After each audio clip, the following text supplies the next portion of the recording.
You're listening to Inside Public Procurement by Bonfire, a show celebrating the unique stories and heroic efforts of those on the front lines of public procurement.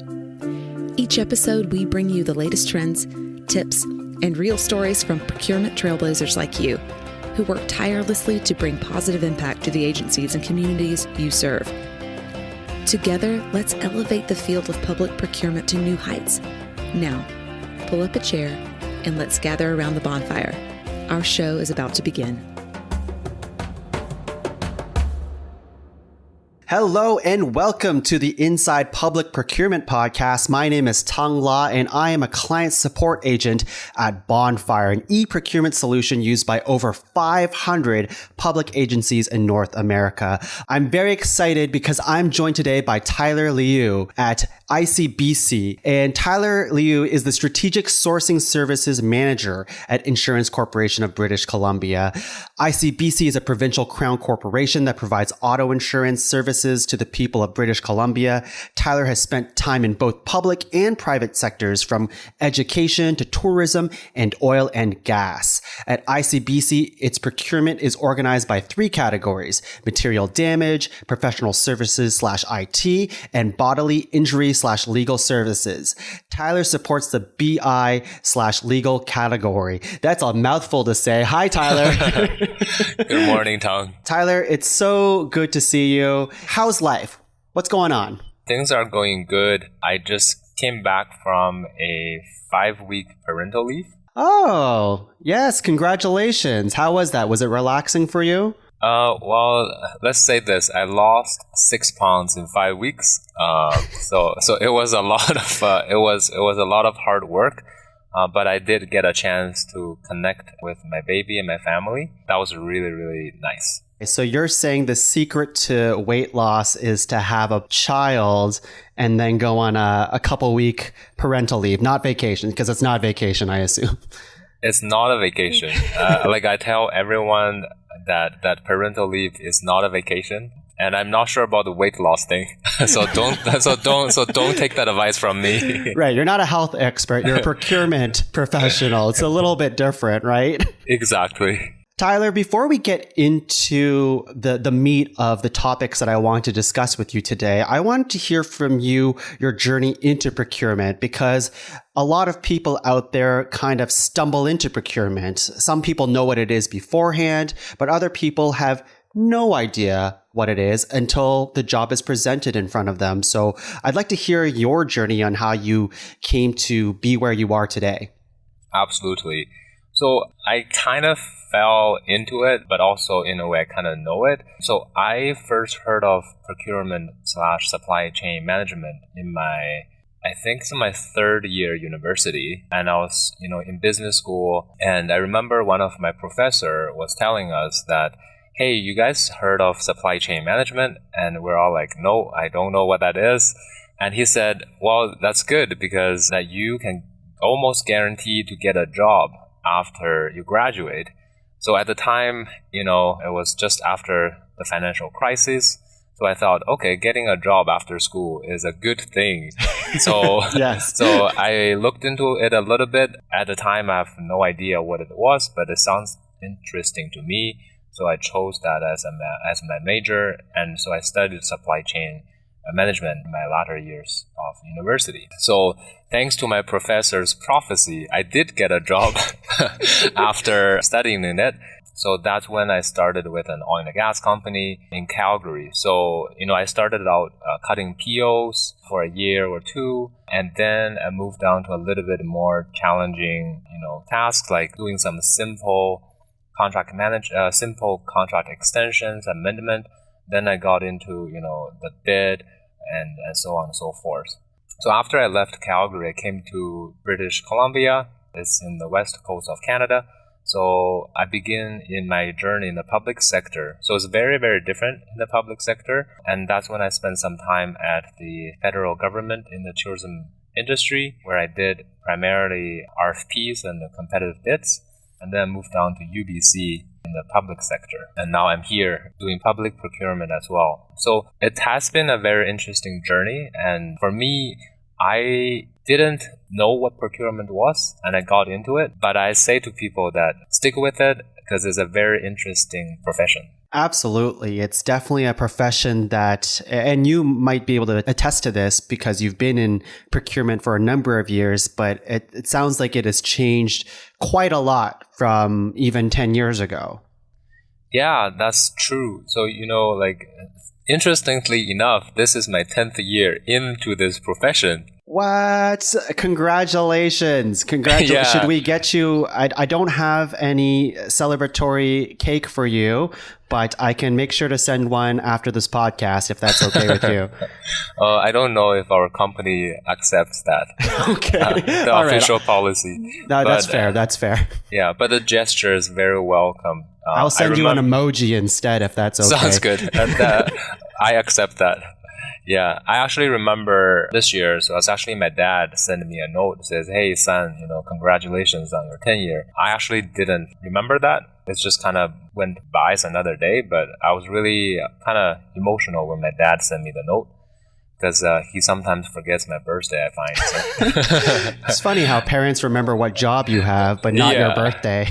Yeah, so that was nice of him. But no, you know what? Like, profession has changed so much, especially in terms of the technology realm. Like, I find when I first started, we were still using fax, and the more techie people are starting using the emails, the USB stick, and also etching it on a CD disc. I'm not sure if people still know what that is, like a CD. Oh, but man. I remember, I feel like we're aging ourselves. If they don't know what a CD is.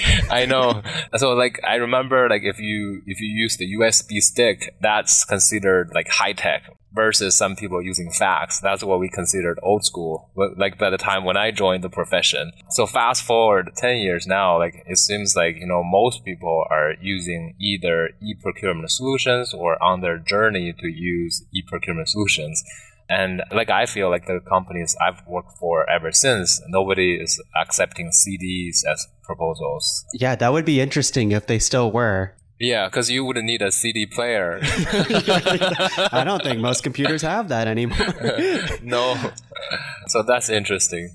Yeah, that is interesting. Wow. It definitely sounds like you've gone through quite a journey. And would you say going into the e-procurement space, it's helped a lot with maybe some challenges that you had before e-procurement was even a thing? And I assume that there are challenges that come with a new platform as well, right? Yes, I'm really glad you brought it up because I am a firm believer in technology, and I think technology does wonderful things. So for me, I definitely see the processes improvement with technology because you can do things faster, eliminate a lot of the email attachment, the back and the forth. Did you receive it? Did you not receive it? Did I send it? Those type of things. Also, technology often have best practices built in, so you can use that kind of the out-of-box solution, especially for organizations are kind of not very, I don't want to say the word not good at procurement, but maybe not as sophisticated as some other organizations. So you can even use the software out-of-box solution as kind of best practice. So that's actually helpful. I think in all sizes of organizations, because you can always learn something from the software you work with. So I think that is definitely a benefit. I find interesting the software is also a learning process for people, and I find people at different age group or at comfortable level with software reacts differently. So it does need to make sure the management and the team, whoever is bringing in the software, to actually do a good job at assessing what kind of software you need. Do you need a full suite procurement solution, or just something simple as contract management notification, or something in between? So I always caution people before you jump into a software, know what you need first. So it's almost like buying a car. You gotta know whether you want to go off-roading or in a racing, or if you want to just day-to-day commuter. Then it's easier to decide what you want, because if you suddenly buy a Lamborghini and you just I don't know, driving in downtown with all the traffic stops, is like that's not really working for you, right? So that's kind of my view on the software part. Right. Yes. So technology, it sounds like, has really helped and streamlined a lot of processes that may have been difficult or challenging in the past, or things that just took a lot of time, where the software kind of does that for you. And now you can focus on the more important pieces of the RFP process. Does that sound right? Yep. Absolutely. Well, that's great. And speaking of RFP too, my first question to you is that every organization runs their RFPs differently. So I would say, to start off, there's no one way to do it. But from our discussion, it sounds like you have opinions on how to run an efficient RFP and what that looks like, shortening the timeline from the creation to outputting it into a platform. Right. I think, running an efficient RFP means differently to different people. For me, is about running an RFP from the beginning, when you have a request from your business units to when the contract is signed.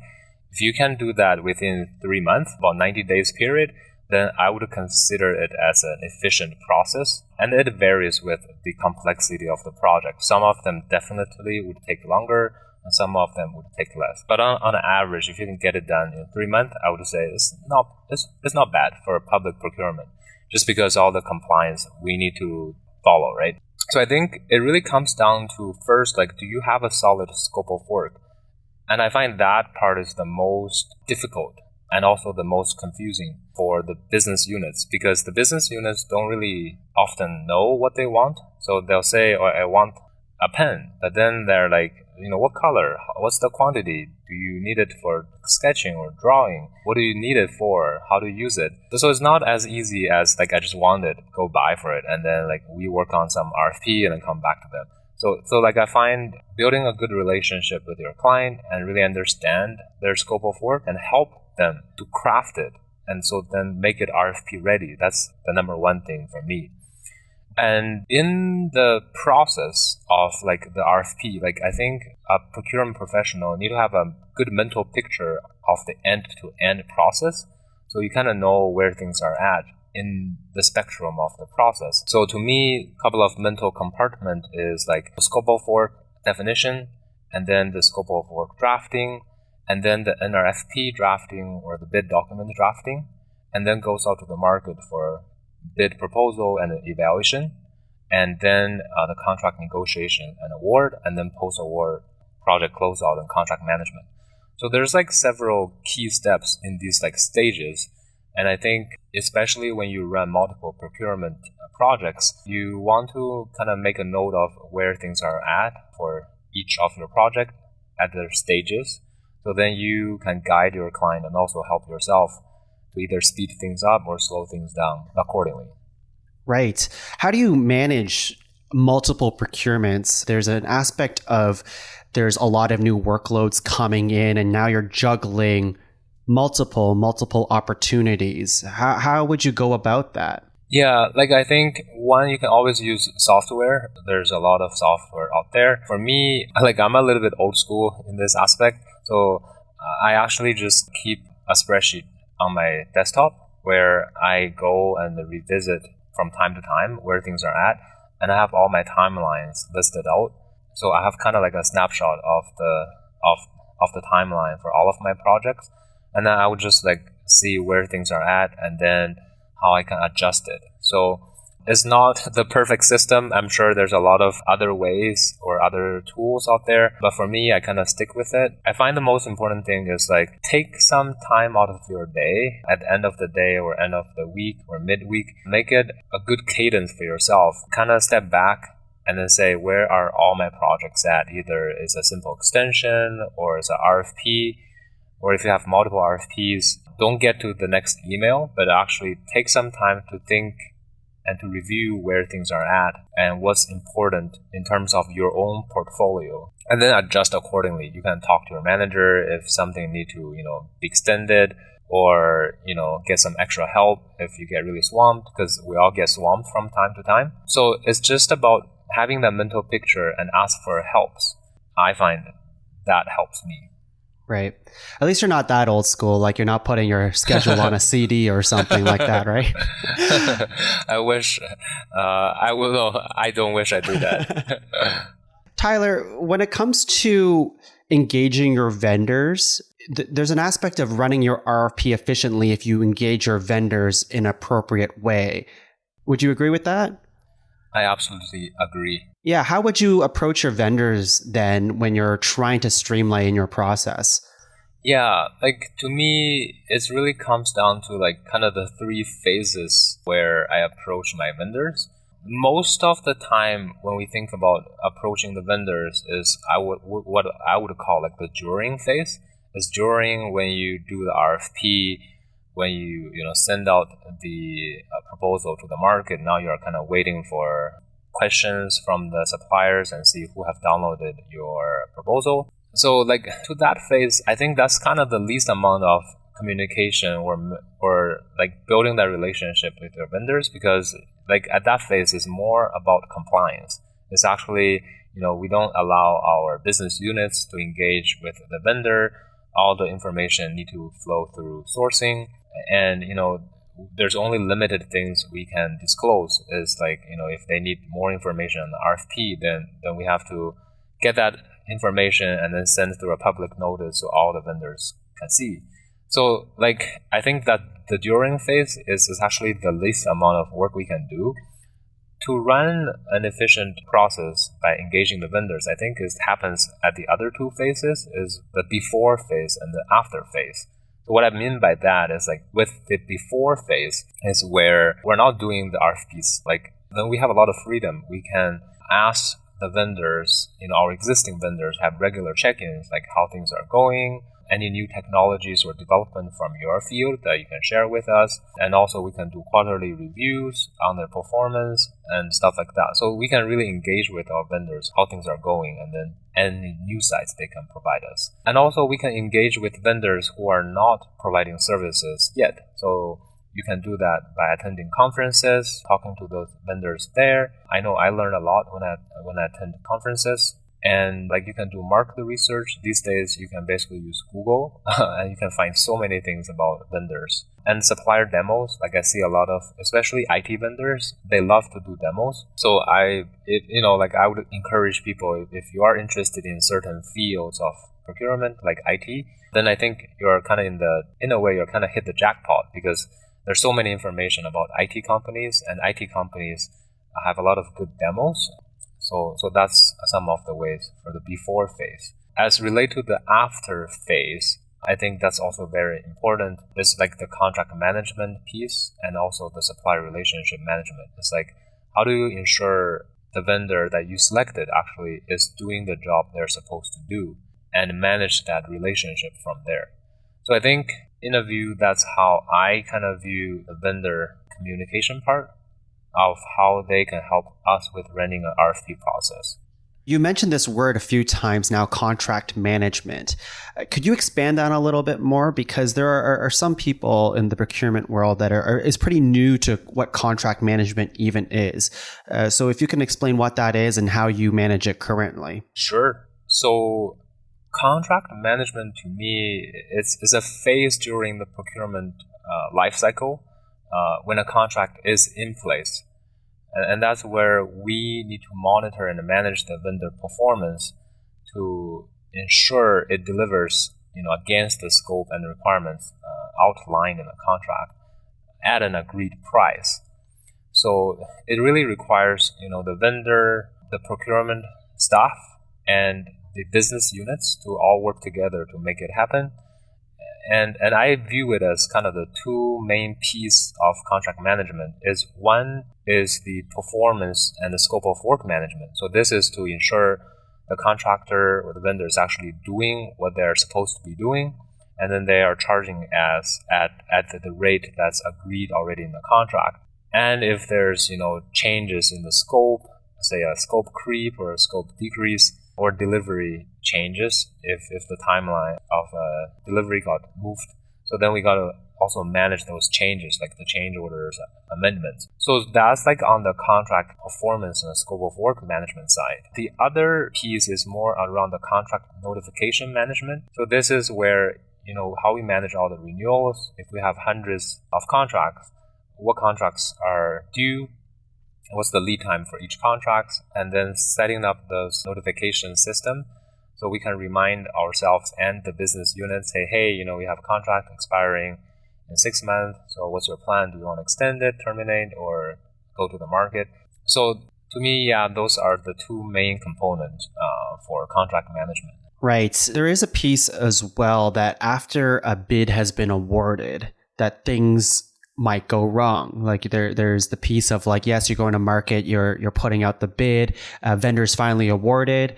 And sometimes in the back of your head, you're like, we did it. It's awarded. We can go home. Everyone's happy. But that's not really the case. There is things that you might even argue that there are things that normally go wrong after a bid is awarded. Absolutely. I think you phrase it very well. It's almost like most organizations set up a pre-bid team and a post-bid team if there's one.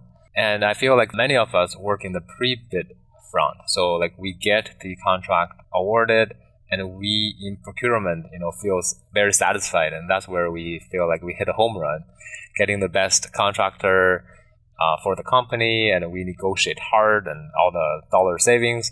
And then we're like, okay, good. And then we move on to other projects. And then, a month or a year later, you hear that, the project became a failure. And then they want to go out to the market again, or there's change orders. And you're like, what the heck happened? Like between us having a home run to how we lost like in the end, right? So I think it's unfortunate that I don't want to blame the business units, but I find sometimes when the contract gets transferred to the business units, that's where things kind of go sideways, and there's lack of management of the contracts. So I think having contracts management is very key, especially for big projects where there's multiple deliveries and milestones listed out in the contract. So those are really beneficial to manage those contracts and see where things are at and identify early issues. Yeah, it definitely sounds like there's a little bit of a challenge in the post-award process, that just what happens to these contracts after and whose responsibility is it to carry it forward. Exactly. Yeah. So my next question to you is that when it comes to managing challenges in the entire procurement process, I think a very important piece to all of this is training your staff, training your colleagues, and even more so, or equally maybe, is training evaluators, because a lot of times evaluators may not even come from your own organization. So what is your thought process on that? Yeah, I think training is probably the most important thing for your own staff. And I think you can't expect people who have no knowledge of procurement and expect them to basically put them in the driver's seat and then see them perform. I think that's a wishful thinking. I wish it could happen that way, but it doesn't. So I hate to see, you have a brand new person who's motivated and throw them into the deep end and then see them struggle. And I find many organizations, surprisingly enough, they do that from time to time or all the time. So that's when I think the culture of the organization need to shift to invest time and energy and money into training. And, staff also learn at different rates and different speed. But I think having a combination of some formal education, like going through, there's a lot of good institutions now, certification bodies that offer them. So there's definitely a lot of formal education that you can get. And I highly recommend, if you are sticking in procurement, take some formal education. It's helpful. But also the most important thing, I think, is the actual on-the-job training. How do you actually do a debrief? How do you talk to your business units? How do you get the RFP scope of work? And how do you manage the vendors? So I think having that formal training of your staff is very, very critical to your own procurement success. And you cannot take shortcut to it. It is taking time. It takes time out of your time, or if you're a manager, or if you're a peer, it takes everybody's time and energy. But I see it as an investment upfront. So the more you invest early on, the better payoff in the end. So that's how I view it. And in terms of the evaluators, I'm really glad you brought it up, because evaluators are usually, these internal business units, and sometimes outside our organization. These folks, I would say, probably have the least amount of experience with procurement. Depends on, their experience, of course. So I often find suppliers or vendors have way more procurement experience than our internal clients. And it's just because they're not talking the same language that we do. So then for procurement, I think, we also need to invest in them as train them and have a solid, evaluation guideline, evaluation handbook, and explain to them, hey, here's what you need to do. Here's the tasks that you will execute in terms of procurement project. This is how you evaluate the proposals, and when do I need you to get it done for me. So I think it's really about explaining to them the details of the tasks that they need to perform and to what kind of expectation you have for them, and communicate that clearly and make sure they understand it. If they don't, then ask them to clarify with you and just help them. Well, it sounds like training is a huge aspect of having a successful procurement process in general, but it does sound like as well that potentially evaluators may need even more training because they're not exposed to the same world that maybe we are on a day-to-day basis. And I think that aspect of being on the same page of language is very important too, because even in the world of procurement between organizations, people have different verbiage and jargon that they use with internally. And if you bring that over to a different organization altogether, they could be like, I don't know what you're talking about. So it's good to be on the same page. Exactly. And I think a perfect example is when we now post RFPs on Bonfire, and suppliers, in the RFP we say check out Bonfires, submitted through it, and most vendors would be like, okay, good, either I had experience or no problem, I've worked with other platforms, so they're quick. But when we ask our internal clients to do the evaluation in Bonfire, and the first thing we ask them is to create a username and a password. And then they would be like, what? I need to do that? Right. And then it's just about, explaining to them the benefit of it saves you time, it's better compliance, it's easy for the consensus, and it gets the job done faster. And I find interesting, sometimes we need to provide more education and more time to convince our own internal folks, rather than the vendors are usually pretty helpful in that aspect. Yes, I agree with that. So last question for you is, obviously you're very passionate about procurement. You've been in the space for 10 years.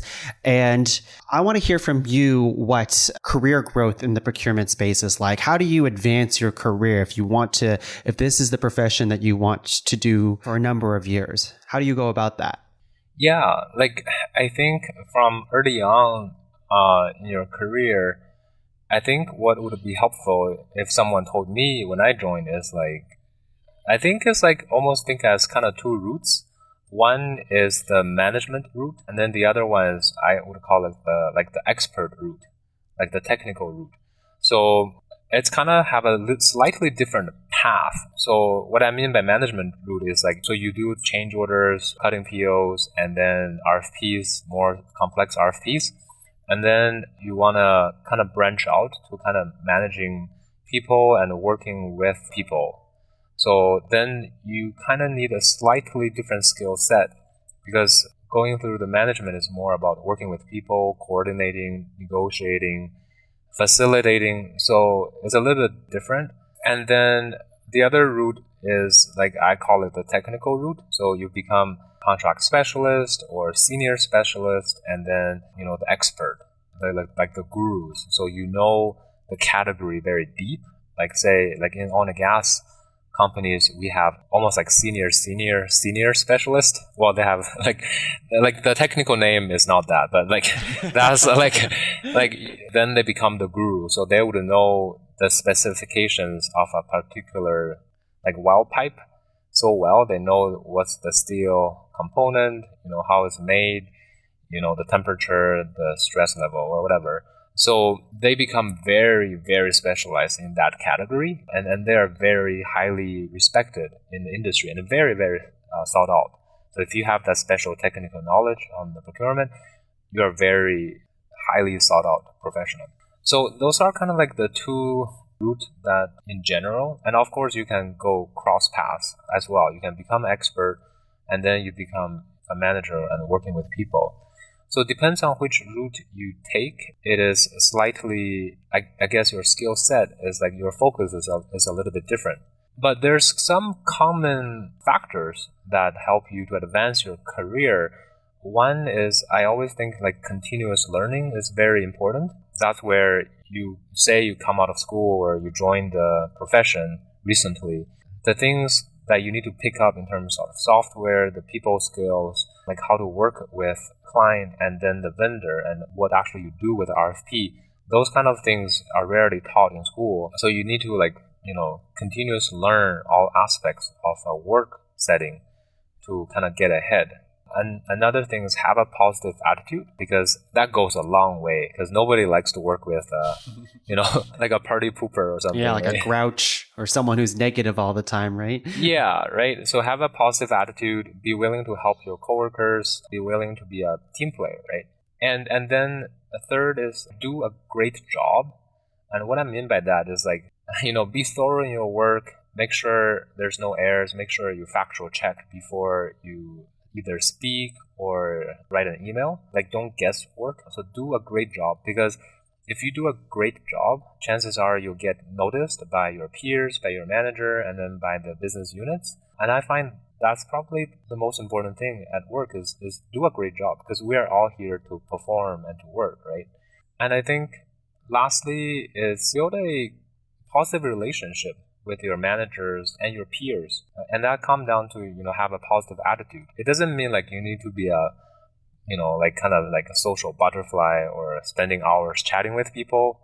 It's more about bring your good attitude and then make people feel like you're someone they can count on, someone people deem you as reliable, and people think that you can get the job done. So I think those are some of the things I would tell people who are thinking about career advancement. And I guess like last but not least is kind of the advice I got when I first started. I remember at the time there's a very senior manager told me that don't view career growth as a sprint, view it as a marathon, because it's hard for anyone to get into the profession and then say within a year I get promoted to a manager, or I want to be a CEO in 5 years.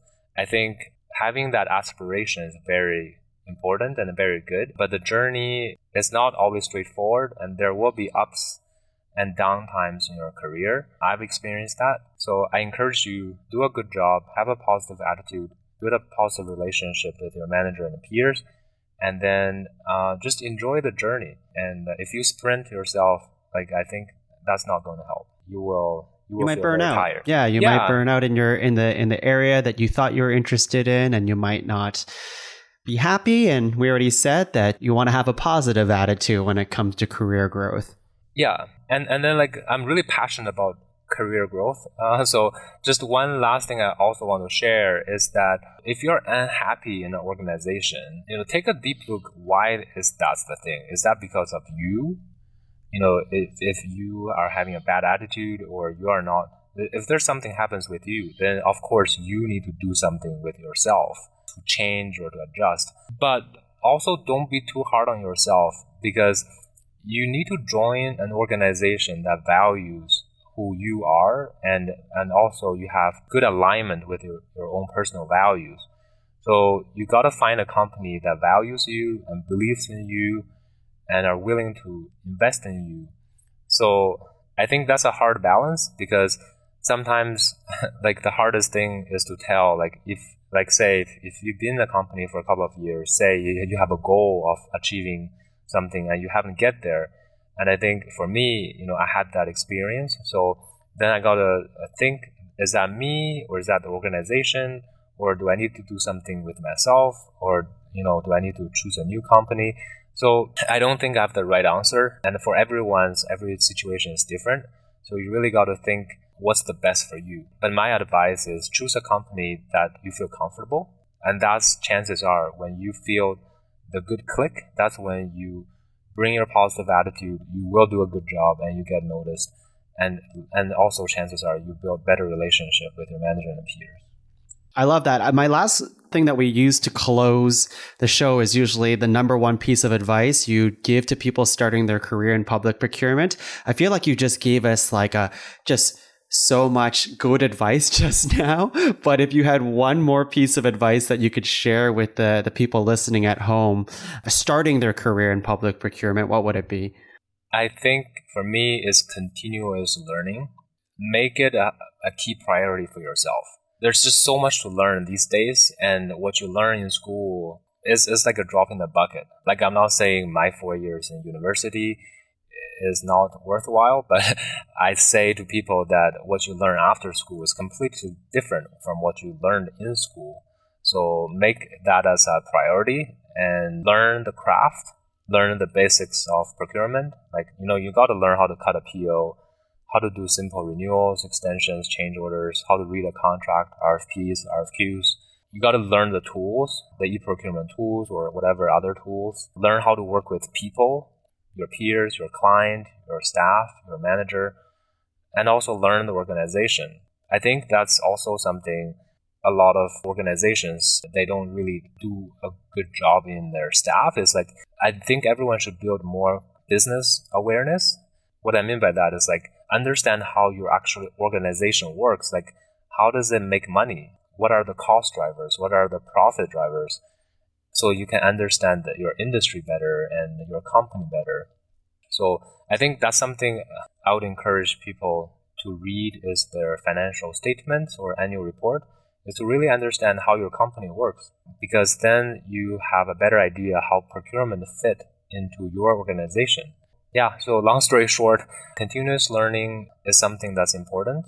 And then if you want to get ahead or if you want to do good at your job, then just make it a priority for yourself. Yeah, I think that's just fantastic advice. Always be hungry to learn more because we are in a profession that is always changing, right? So we are no longer in, what am I trying to say?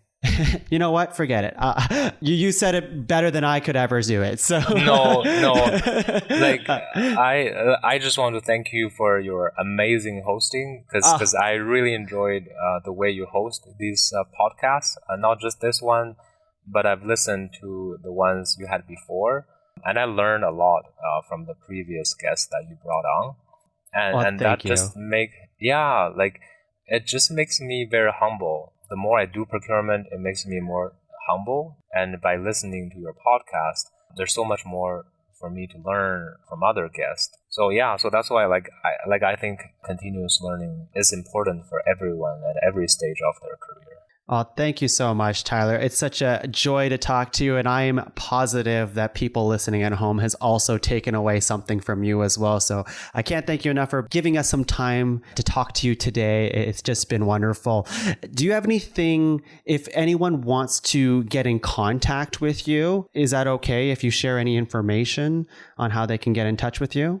Absolutely. So it's Tyler, tyler.liu, Liu, at ICBC.com. So feel free to shoot me a message, and I'm always happy to connect. Amazing. Well, thank you so much, Tyler. Thank you, Tong.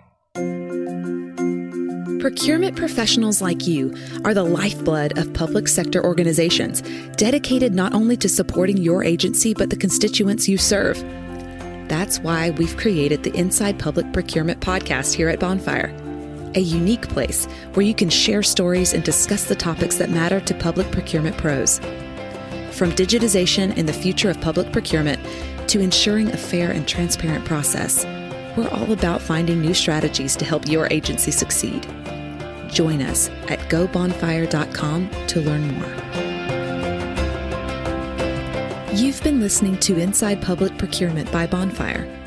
If you like what you've heard, make sure to subscribe so you never miss an episode. And if you have an idea for an episode or want to come on as a guest, email us at hello@gobonfire.com. Thanks for tuning in. We'll see you next time.